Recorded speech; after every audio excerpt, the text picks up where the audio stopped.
नमस्कार, खबर उत्तराखंड में आपका स्वागत है। मैं हूं आपके साथ भावना त्रिपाठी।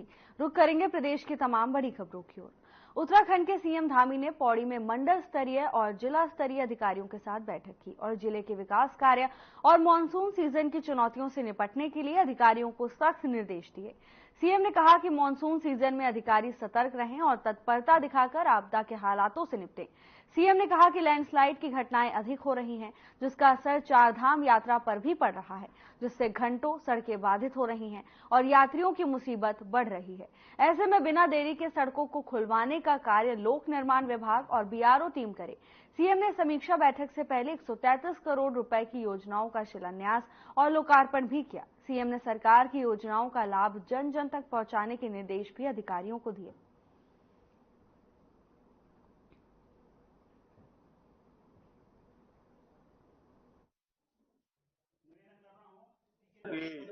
अभी मानसून आ गया है और मानसून के समय में हमें हर वर्ष किसी न किसी रूप में आपदा हमारे लिए बहुत बड़ी चुनौती होती है। तो सभी अधिकारियों को कहा है कि आपदा के लिए एक तो अपने अपने स्तर से सभी लोग तैयार रहें। कोई भी ऐसी स्थिति आती है तो उस स्थिति में तुरंत एक्शन लें। दूसरा, ये पौड़ी हमारा आयुक्त मुख्यालय है। यह आयुक्त मुख्यालय यहाँ पर ठीक प्रकार से संचालित हो। पौड़ी का जो वैभव है वो पुनः यहाँ पर बने। यहाँ से सारी योजनाएं, सारे जो काम हैं वो संचालित हों। उसके लिए कहा है सभी अधिकारियों को, विशेषकर से हमारे जो मंडल के जो अधिकारी हैं उनको यहाँ पर बैठने के लिए कहा है।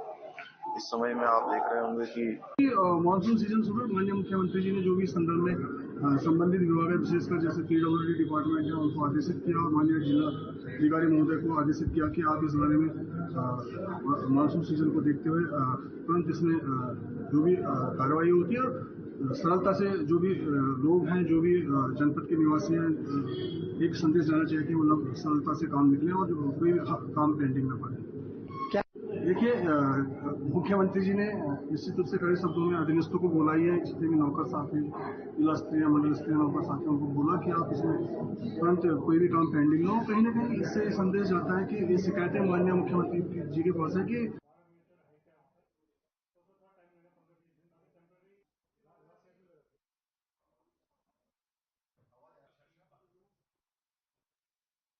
मुख्यमंत्री पुष्कर सिंह धामी सोमवार को जिला मुख्यालय पौड़ी के विकास भवन पहुंचे। इस दौरान उन्होंने विकास भवन की गैलरी में जनपद के कई विकास कार्यों व योजनाओं का लोकार्पण व शिलान्यास किया। साथ ही पौड़ी में छात्रावास बनाए जाने की घोषणा की। इसके साथ ही मुफ्त कोचिंग की व्यवस्था भी की जाएगी। अब सीएम वापस पौड़ी जिले देहरादून के लिए रवाना हो गए हैं।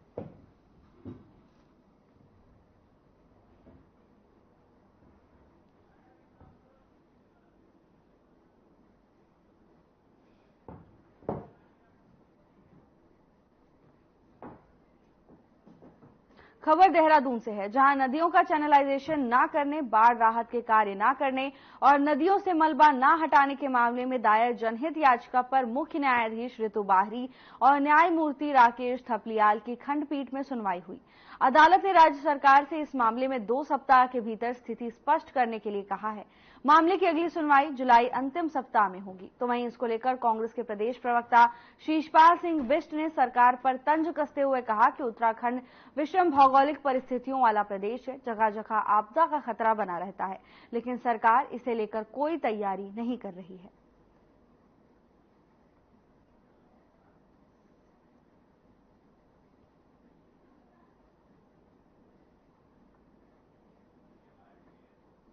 खबर देहरादून से है, जहां नदियों से मलबा न हटाने के मामले में हाईकोर्ट सख्त नजर आ रहा है। हाईकोर्ट ने सरकार से जवाब मांगा है कि बाढ़ राहत कार्य और नदियों के चैनलाइजेशन पर स्थिति स्पष्ट करने की मांग भी कोर्ट की ओर से की गई है। उत्तराखंड में मानसून ने दस्तक दे दी है, जिसके बाद नदियां भी उफान हैं, तो वहीं मलबे से भी परेशानी हो रही है। मंगलौर विधानसभा में उपचुनाव करीब आते ही चुनाव प्रचार में तेजी आ रही है, जिसके चलते मंगलौर विधानसभा से कांग्रेस के प्रत्याशी काजी निजामुद्दीन ने एक बड़ी जनसभा को संबोधित किया। ये जनसभा कांग्रेस नेता कलीम अंसारी के नेतृत्व में की गई, जिसमें बड़ी तादाद में कांग्रेस के नेता और कार्यकर्ता मौजूद रहे। इसी बात को लेकर कांग्रेस प्रत्याशी काजी निजामुद्दीन ने कहा कि बड़ी तादाद में उन्हें लोगों को समर्थन मिल रहा है और करतार सिंह भड़ाना बाहरी प्रत्याशी हैं। उन्हें यहां की जनता बिल्कुल पसंद नहीं करती। साथ ही वो 10 तारीख के बाद जैसे हेलीकॉप्टर से यहां आए थे वैसे ही हेलीकॉप्टर से वापस लौट जाएंगे।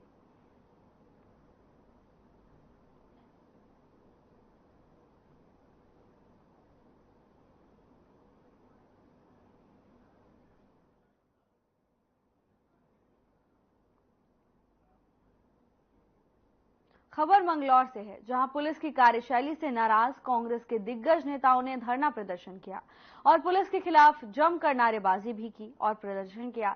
मंगलौर उपचुनाव में कांग्रेस प्रत्याशी काजी निजामुद्दीन ने पुलिस पर जबरन कार्यकर्ताओं को हिरासत में लिए जाने का आरोप लगाया है। पुलिस की कार्यशैली से नाराज कांग्रेस के दिग्गज नेताओं का जमावड़ा मंगलौर कस्बा चौकी में लगना शुरू हो गया है। धरने में पूर्व मुख्यमंत्री हरीश रावत, नेता प्रतिपक्ष यशपाल आर्य सहित कई कांग्रेसी विधायक भी धरने में शामिल हो गए। कांग्रेस ने पुलिस प्रशासन पर आरोप लगाते हुए कहा कि पुलिस कांग्रेस कार्यकर्ताओं को जबरन टारगेट कर रही है और उपचुनाव में कांग्रेस कार्यकर्ताओं में दहशत का माहौल बना रही है। कांग्रेस के धरने की सूचना के बाद मंगलौर के सीईओ और एसएचओ मौके पर पहुंचे और कांग्रेस नेताओं को समझा बुझाकर शांत किया। खबर मंगलौर से है, जहां कांग्रेस विधायक लगातार पुलिस के खिलाफ प्रदर्शन कर रहे हैं। मंगलौर उपचुनाव में कांग्रेस प्रत्याशी काजी निजामुद्दीन ने पुलिस पर गंभीर आरोप लगाए हैं। उनका आरोप है कि पुलिस जबरन कांग्रेस पार्टी के कार्यकर्ताओं को पकड़कर जेल में बंद कर रही है, जिससे चुनाव प्रचार में उन्हें परेशानी का सामना करना पड़ रहा है। मंगलौर में कांग्रेस कार्यकर्ताओं और विधायकों ने पुलिस के खिलाफ प्रदर्शन किया। कांग्रेस प्रत्याशी काजी निजामुद्दीन ने पुलिस पर गंभीर आरोप लगाए हैं। काजी निजामुद्दीन की माने तो पुलिस जबरन कांग्रेस के कार्यकर्ताओं को जेल में बंद कर रही है।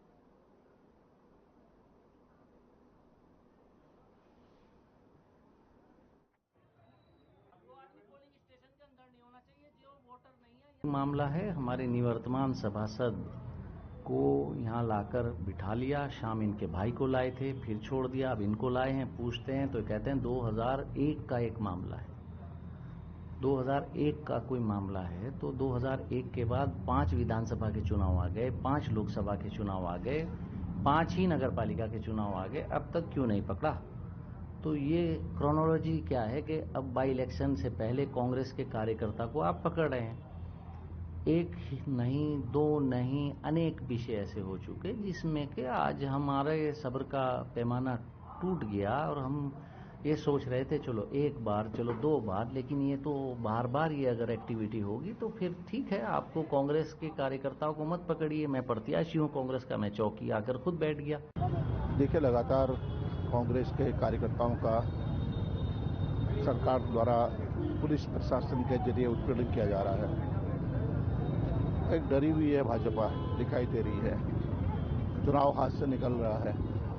ये इनके इन प्रकार चुनाव जीतना चाहती है, हमारे कार्यकर्ताओं का मनोबल तोड़ना चाहती है और आज इसीलिए एक हमारे कांग्रेस के कार्यकर्ता को कल शाम से यहाँ पर बिना वजह कारण बताए पुलिस ले आती है। पूछताछ अभी तक नहीं हुई है और ये कहानी यहीं तक नहीं है, ये पूरे प्रदेश में खासतौर से हर क्षेत्र में, कहिए हरिद्वार में एक दलित बेटी का उत्पीड़न होता है, उसके साथ गैंग रेप होता है, उसकी हत्या कर दी जाती है, लेकिन जो अभियुक्त है, जो संलिप्त है, उसके खिलाफ सरकार के दबाव में पुलिस कार्रवाई नहीं करती है। वो भारतीय जनता पार्टी ओबीसी मोर्चे का पदाधिकारी बताया जाता है।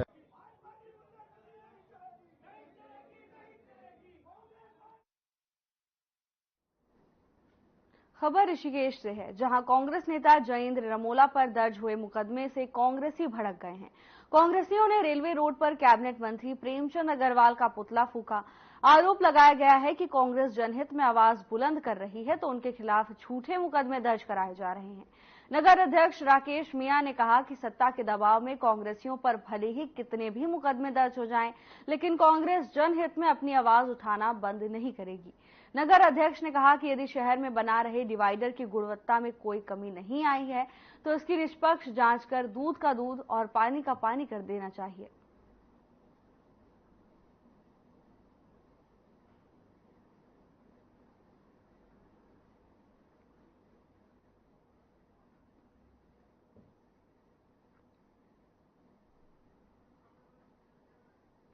खबर ऋषिकेश से है, जहां कांग्रेस कार्यकर्ता लगातार धरना प्रदर्शन पर हैं। इस दौरान उन्होंने कैबिनेट मंत्री प्रेमचंद अग्रवाल का पुतला भी फूका।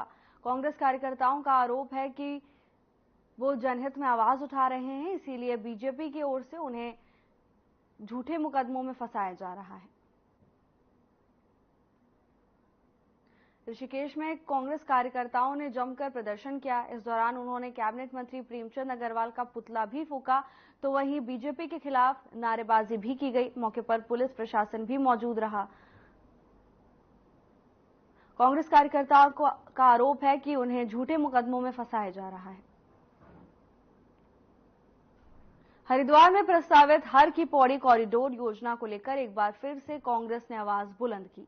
हरिद्वार में प्रेस कॉन्फ्रेंस कर कांग्रेस नेताओं ने राज्य सरकार से कॉरिडोर योजना की डीपीआर सार्वजनिक करने की मांग की है और मांग पूरी न होने पर आंदोलन की चेतावनी भी दी।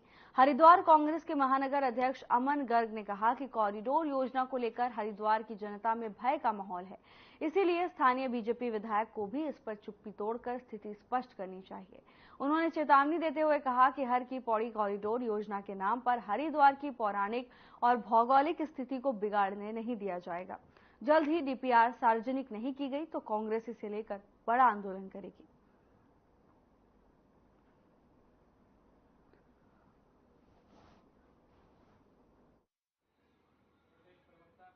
कॉरिडोर को लेकर हमारी ये प्रेस वार्ता थी। कॉरिडोर को लेकर पिछले काफ़ी लंबे समय से डर और भय का माहौल स्थानीय व्यापारियों में और स्थानीय जनता में है।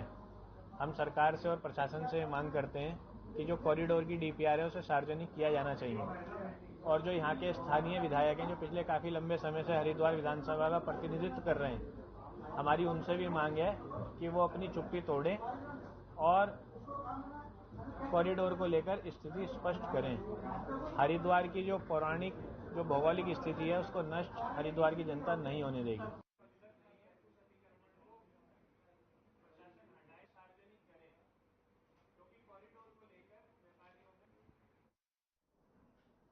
कांग्रेस ने सरकार पर आउटसोर्सिंग एजेंसी के नाम पर युवाओं को छलने का आरोप लगाया है। इसके अलावा कांग्रेस ने कहा कि आउटसोर्सिंग एजेंसी प्रदेश के युवाओं के रोजगार को सफेदपोश नेताओं और अधिकारियों के साथ मिलकर बेच रही है। कांग्रेस प्रदेश प्रवक्ता संदीप चमोली ने कहा कि राज्य में करीब 50 एजेंसी आउटसोर्स का काम कर रही हैं। इसमें से टीडीएस कंपनी बीजेपी के सत्ता में रहते हुए लगातार बड़े बड़े टेंडर ले रही है। साथ ही शीघ्र इस भर्ती प्रक्रिया को निरस्त करने की मांग की। साथ ही आउटसोर्सिंग कंपनी को ब्लैक लिस्ट करने की भी मांग की गई है।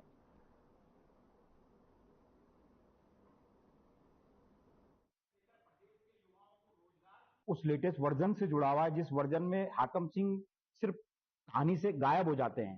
कहानी में नए लोग आते हैं सरकारी जामा पहनकर, कानूनी जामा पहनकर। उनका नाम है आउटसोर्सिंग एजेंसी। इस प्रदेश में जलागम में एक 266 पदों की वैकेंसी निकलती है। जो कंपनी इसका काम लेती है वो कंपनी पहले भी वादों में रही है, तब भी उसको काम दिया जाता है और इस प्रदेश के युवाओं से 90 हजार रुपए लेकर प्रदेश के हर कोने से युवाओं ने उनके अकाउंट में 90 हजार रुपए डलवाए हैं। इसका सबूत वीडियो के तहत मेरे पास मौजूद है।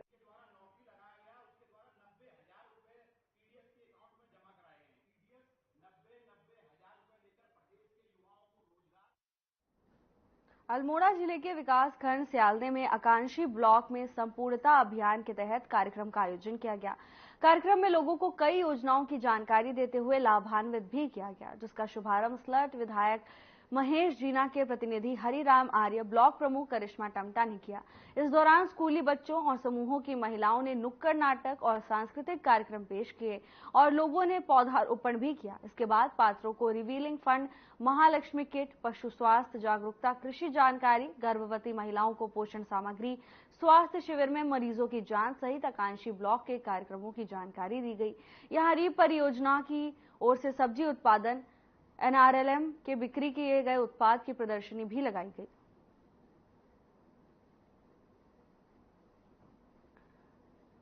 अल्मोड़ा में लोगों को योजनाओं के प्रति जागरूक किया गया। संपूर्णता अभियान के तहत आम जनता को तमाम तरह की योजनाओं के बारे में जानकारी दी गई। इस दौरान विधायक भी मौजूद रहे।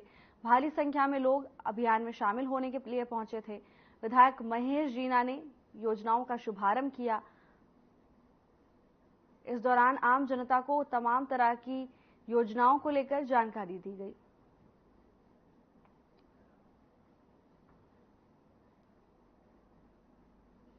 मंगलौर पुलिस चौकी पर कांग्रेस के सभी नेताओं का तांता लगा। पुलिस चौकी पर धरने पर बैठे पूर्व मुख्यमंत्री हरीश रावत, यशपाल आर्य, प्रीतम सिंह सहित दर्जन कार्यकर्ता धरने पर बैठे। कांग्रेस के पूर्व विधायक काजी निजामुद्दीन ने पुलिस पर बेवजह समर्थकों को परेशान करने का आरोप लगाया।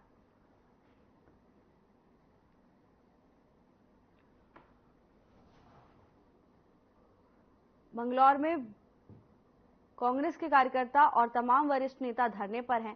पूर्व मुख्यमंत्री हरीश रावत भी धरने पर रहे, तो वहीं कांग्रेस प्रत्याशी काजी निजामुद्दीन ने भी पुलिस पर गंभीर आरोप लगाए हैं। हरीश रावत का कहना है कि पुलिस जो जबरन झूठे मुकदमे में कांग्रेस के कार्यकर्ताओं को परेशान करने का काम कर रही है।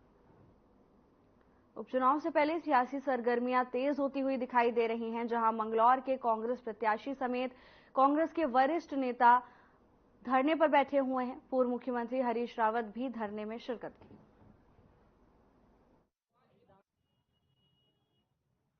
वोट नहीं डालने देने के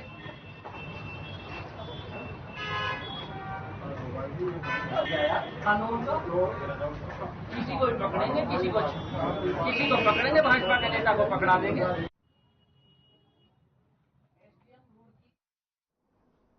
उधम सिंह नगर के नानक सागर जलाशय का भी जलस्तर बढ़ने लगा है।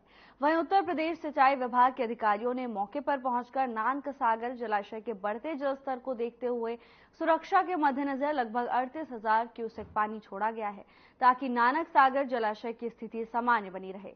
वहीं उत्तर प्रदेश बरेली सिंचाई खंड के SDO रविंद्र कुमार ने बताया कि नानक सागर जलाशय की स्थिति अभी सामान्य है। पानी छोड़ा गया है ताकि नानक सागर जलाशय की स्थिति सामान्य बनी रहे।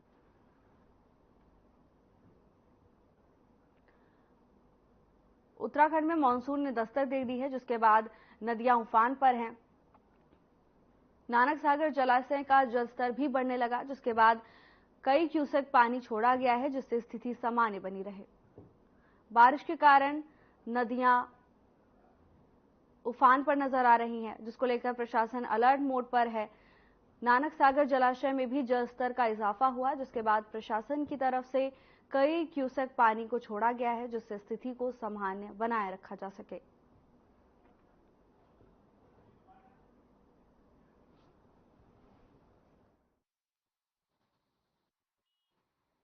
इसको कंट्रोल करते हुए चला रहे हैं। पानी जैसे आपदा का पानी है, बहुत पानी है ऊपर, और नीचे की भी जनमानस को देखते हुए हम जलाशय से कंट्रोल करते हुए बाढ़ को नीचे निकालेंगे। नानक सागर गांव नदी सब सुरक्षित है, कोई दिक्कत नहीं है। आगे बहुत सारे जो सुरक्षा से संबंधित मटेरियल है जो हम बाढ़ के रूप में प्रयोग करते हैं वो उपलब्ध है, और मैन पावर जो हमारे पास उपलब्ध है, सारी मशीनरी उपलब्ध है, और किसी भी स्थिति से निपटने के लिए हम बिल्कुल तैयार हैं।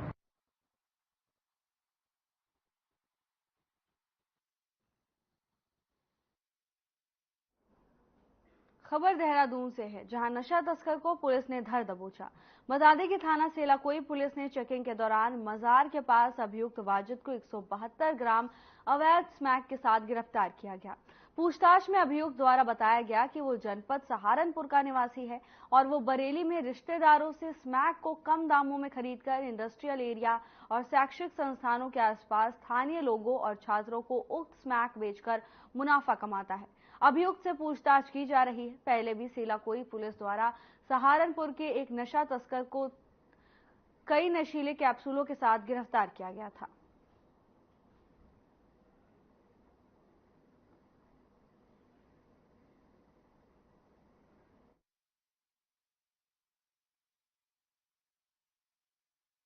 नशे के विरुद्ध जो अभियान चल रहा है इसमें कुछ शिकायतें काफी थी। जो इंडस्ट्रियल एरिया हमारा सेला कोई है तो वाली क्षेत्र में भी शिकायत थी कि कुछ लोग बाहर से आकर यहाँ पर नशे का कारोबार कर रहे हैं। इस पर हमारी जो थाने की पुलिस है और साथ ही एंटी नारकोटिक्स टास्क फोर्स जो जिले की फोर्स है इसमें लगातार वर्क कर रहे थे। इसमें 2 रिकवरी अच्छी हुई है, जिसमें हमारी पहला जो सेला कोई में पकड़े गए वो 172 ग्राम के करीब स्मैक पकड़ी गई थी और इसमें अभी कुछ दिन पहले भी 8000 करीब नशीले जो कैप्सूल है वो भी पकड़े गए थे।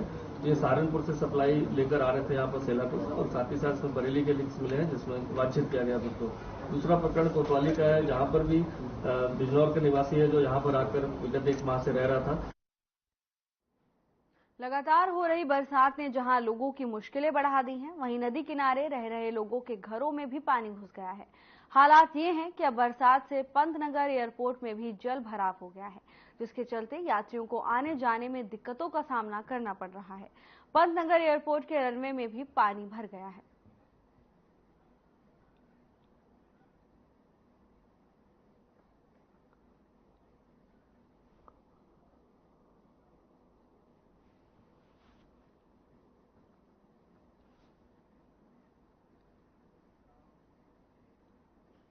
खबर टनकपुर से है, जहां 7 जून से शुरू हुई बारिश में खूब तबाही मचा दी है। बारिश का पानी घरों में, पशुशालाओं में घुसने से काफी परेशानी हो रही है। लगातार हो रही बारिश के चलते खेत खेड़ा गांव के एक पशुशाला में आधी रात को पानी भर गया, जिसमें 17 बकरों के साथ बकरी के छोटे बच्चे डूब गए, जिसमें उनकी जान चली गई। टनकपुर के रहने वाले पशु स्वामी जय सिंह पाल ने बताया कि उनकी पशुशाला में काफी अधिक जल भराव होने के कारण 17 बकरों और बकरी के बच्चे डूब गए, जिससे उन्हें लगभग 1,40,000 का नुकसान हुआ है। इसकी सूचना उनके द्वारा टनकपुर तहसील आपदा कंट्रोल रूम को दे दी गई है।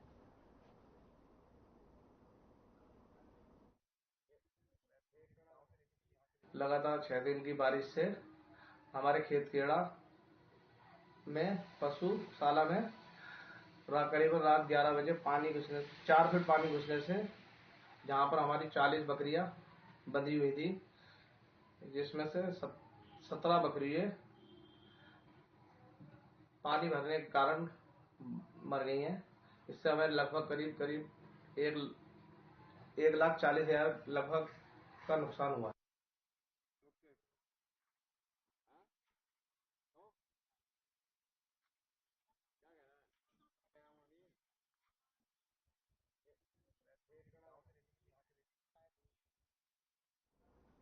ऋषिकेश में स्कूटी चोरी के आरोप में जेल जाने के बाद मौत का शिकार हुए रणबीर रावत के परिजनों का गुस्सा पुलिस के खिलाफ शांत होता नजर नहीं आ रहा है।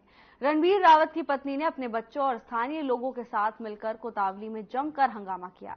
उन्होंने आरोप लगाया कि पुलिस की पिटाई से रणबीर रावत की मौत हुई है, इसीलिए आरोपी पुलिस कर्मियों पर हत्या का मुकदमा दर्ज होना चाहिए। इस मामले को लेकर वरिष्ठ उप निरीक्षक उत्तम रामोला ने बताया कि पुलिस ने रणबीर रावत की पत्नी की तहरीर रिसीव कर ली है और मामले में न्यायिक जांच चल रही है।